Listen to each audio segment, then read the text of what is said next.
All right, hi. So for our group, we chose to do feminist theory. So in our group, it's me, I'm Devin, hi. And then Alex, Tyndall, and Mackenzie. So up first, we're going to talk about the origins of feminist theory. So Lucretia Mott and other delegates are credited with the first wave of feminism in the USA. It started with an idea that came to Lucretia Mott during the Anti-Slavery Convention of 1840, when she realized that someone needed to fight for women's rights as well as civil rights. This sparked the idea for the Seneca Falls Convention of 1848, which is considered the first convention in history that was created to discuss women's rights.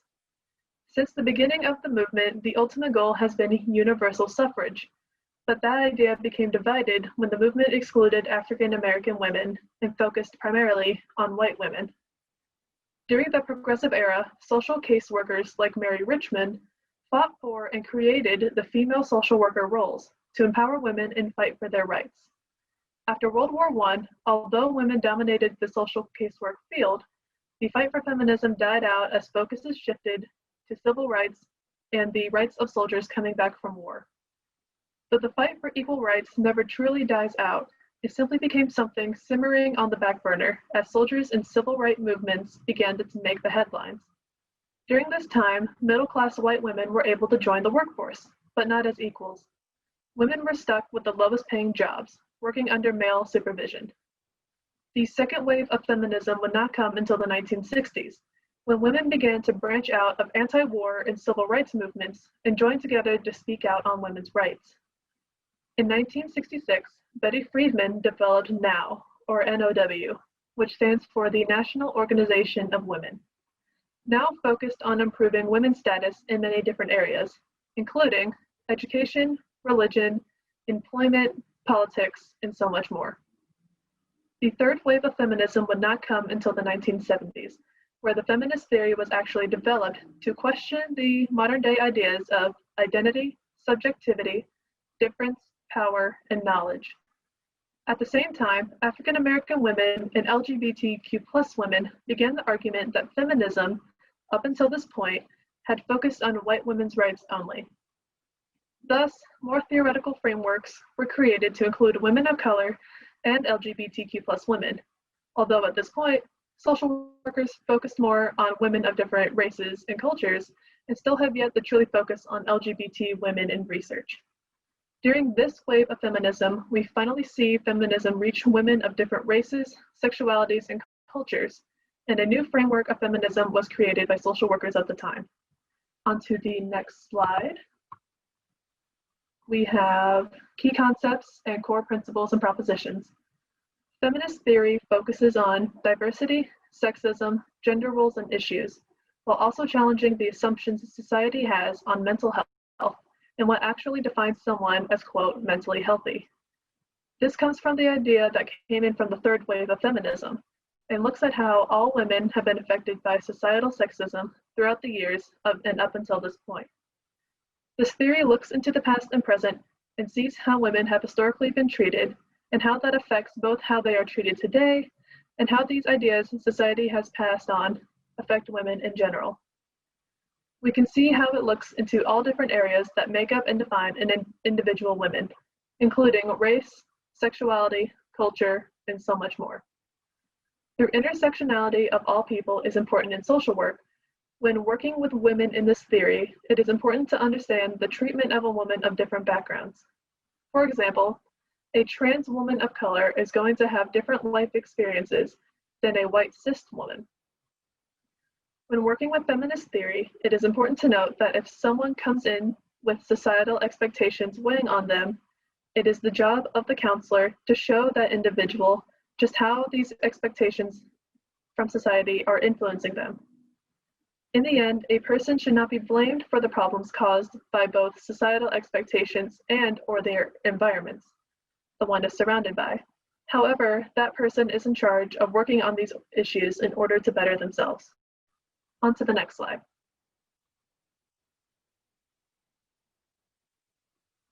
Hey, sorry.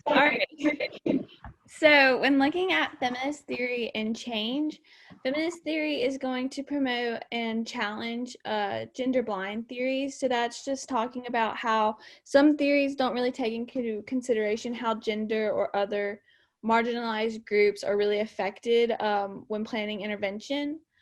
So that kind of means that with this, they're going to look, feminist theory is going to look at the environment rather than the individual. So in if a woman comes with an issue, they're going to look at the societal factors affecting her rather than personal activities or whatever that she might have done first. So then feminist theory also promotes gender equality, and within gender equality, we look at gender equality professionally. So breaking down the glass ceiling, which is this invisible barrier that prevents women from moving up in jobs in the within a company. So you'd see a woman maybe, lower down, but never as a president or the CEO. So we want to break down that glass ceiling, and with that, really challenge the stereotype of pink collar jobs. So jobs that are stereotypical to women, like being a teacher or a nurse, making them more gender fluid, so that a man could be a nurse, and many men are nurses, and that's great, or and vice versa. Women can be doctors, and that's awesome. So making sure that everything is fluid within the professional environment. And then we see that go into your personal lives with gender equality, just ensuring that women break down the gender roles in their homes, that they are not just the caretaker of the children, they can be the breadwinners. And socially, reproductive rights, and making sure that women have a voice in politics and are power forces in politics. So feminist theory also champions for equal pay. They're the catalyst for social movements, meaning that, throughout the past 100 years, we've seen women's movements, and recently we've seen the Me Too movement, which is women and other marginalized groups speaking out against sexual assault. And with all of this, we have to remember, like Tyndall was talking about, intersectionality. So just, women are already marginalized for being women, and they are a minority, but some women have that, and they also are marginalized because they may be a member of the LGBT community, or they may be a woman and African American. So we always have to take that into consideration with feminist theory. And then, so feminist theory and how we see it in social work. So I just really like this quote that I pulled from one of our readings. And it says, feminist theories explain the structure and dynamics of women's experiences within the socio-political, sorry, I can't see it on my screen because we're on Zoom, the socio-political and interpersonal sexual hierarchies. So ways that feminist theory is used in social work and working with groups. It's a way to respond to a woman's experience. So we can see feminist theory used to respond to a woman who may have had past trauma. It's used to change women's consciousness. So with that, it means that we're using it to change them to think more about how they can empower themselves, encourage themselves, and just be overall more confident. So it'll confront personal societal stereotypes and really look at what the larger issue is at hand that makes women feel some of the ways that they do.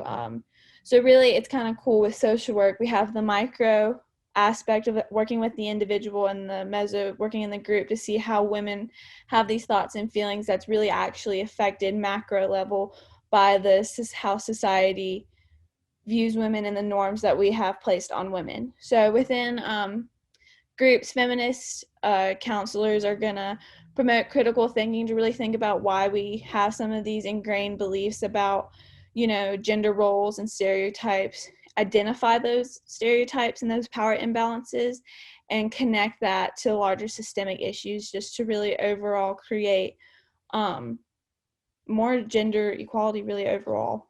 So, yeah.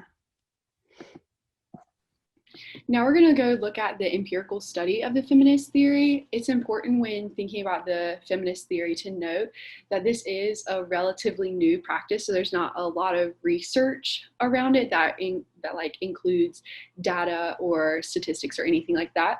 So we're mainly going to be looking at qualitative data instead of quantitative. But the first study we're going to look at is the Israel Feminist Study. And in this study, there was 12 women who use feminist theory in their daily professions. They work as social workers or counselors and things of that nature. They all have their doctorate degrees, or at least their masters, that were in this study and that were analyzed by the researchers. So the main questions that the researchers had when going into this was, how do feminist social workers describe their practice, and what are the theoretical principles that guide them? So when looking at how they describe feminist social workers, they really looked at the fact that the feminist theory is different. It makes practice different. It affects the participants differently. And so the main 4 things that they looked at was the gender analysis and how people define their gender. They looked at awareness of power relations, so recognizing that there is a power imbalance between men and women. Then they also looked at analysis of welfare services and looking at how a lot of services have oppression. Okay, and now we're going to look at the 4th point, which is utilization of principles of action in feminist language. So letting women feel comfortable using language that empowers them. I think a lot of times in society we belittle women for being strong and powerful, but in these specific studies and in using feminist theory, they're going to be looking at empowering women and making sure that they know that they're strong and they're awesome. So the next study that we're going to look at is postpartum depression, and this is one that was listed in our book, and it's really about creating a space for moms, because moms rock, moms are awesome. And in this study, they wanted to establish that postpartum depression is a real thing and it's a real illness. It's not something that all moms go through. It's something that's individualized, and each mom handles it differently. So becoming a mom is such a change, and so they really use feminist theory to show women that there are huge just stereotypes that exist, and that it's okay to have those stereotypes, but it's also important to recognize that you are not bound to the limits of those stereotypes. So that is how feminist theory has impacted this study with looking at postpartum depression. And it also just really empowered all of the moms, realizing that every single mom's going to have different stuff. It's okay if not every mom goes through the same experiences, but it's also important to recognize that they're all going through a change, and that is the common factor that helped the moms grow in a community and also be able to be okay with not being perfect. And the next study that we're going to look at is liberal feminist. And so in this group, it was a group of women who were battling their addiction. Liberal feminism really looks at recognizing that there are massive inequalities that exist in society. And even though we have those massive inequalities, it's also important to recognize that those aren't okay, and to be constantly calling them out and constantly battling against them. So in this study, it was a group of women who were battling their alcohol addiction, and they didn't feel safe going to AA meetings, considering that societal standards have made it almost impossible for women to be open about their addiction struggles. And so they weren't comfortable going to AA meetings because they were predominantly male-based. So in this study, they created a group that encouraged and support each other with the goal of women eventually moving in towards going to AA meetings. Even though a lot of the women weren't comfortable doing this, right after the group sessions, there was a few women who went in and they battled the stereotypes that exist, saying that women do struggle with addiction, and that's something that needs to be acknowledged so that women can move forward and become stronger than ever. The next study that we're going to look at is womanism, and this was started by a college student actually, which is really awesome, who recognized that there wasn't a space for minority women to come and to gather together in a group setting. So she started this program called Sista Sista, and in this, it's really minorities joining with minorities. So it's recognizing the fact that intersectionality is a huge deal when looking at each person's individual struggle. The creators and the people who were in the group, they really recognize that a lot of group settings where they're talking about feminism and being strong and powerful, they're majority white women. So in this study, they really wanted to break away from that and give women who are in a minority group a place where their voice can be heard and expressed so that they can move forward and feel like they have a sense of community, especially in a college atmosphere where women are already battling such stereotypes that exist. Going to college as a woman, as a minority, it's also really cool that they were able to have a community inside that college. So that was that slide, and moving on to next. So the next slide that we're going to be talking about is ethical issues with implementing feminist theory. really. So when trying to help clients, feminist theory may not work for those who do not identify as female, because those who don't identify as female may not relate to the struggles that females face.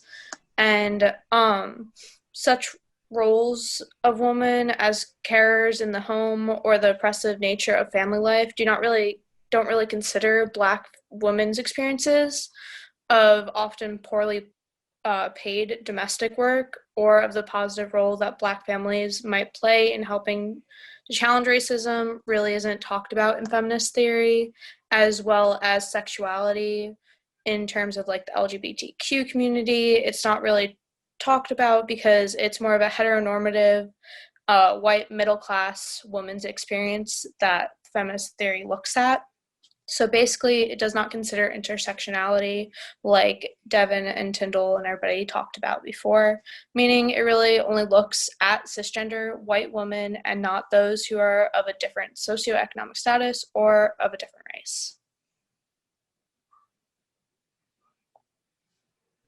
All right, so these are our references. We have a couple articles and then, of course, the book. Thank you guys for watching our presentation, and we will see you guys in class soon. Bye. Bye.